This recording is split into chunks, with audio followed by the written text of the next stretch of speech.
চলো এইগুলো কেটে নিয়ে রান্নার প্রস্তুতি করা যাক।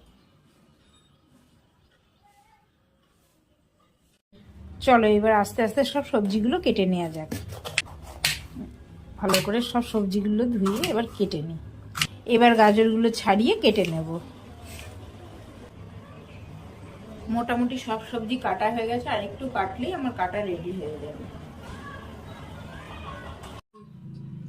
মাংস আনতে গেছে, ততক্ষণে আমি রাইসটা করার প্রস্তুতি নিই।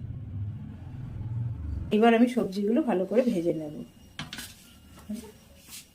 তেল গরম হয়ে গেছে, সবজিগুলো দিয়ে দিলাম। এবারে বলছি ছেড়ে যেতে হবে। আর সবজি ভাজা হয়ে গেছে, এবার আমি রাইসটা করে নেব। এই দেখো, এক সসপ্যান রাইস আর এক কড়া।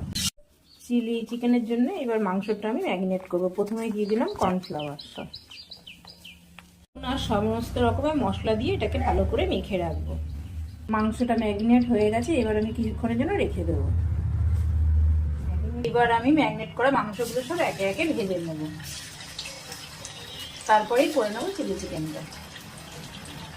এই দেখো, মাংসগুলো একে একে আমি সব ভেজে নিচ্ছি আস্তে আস্তে।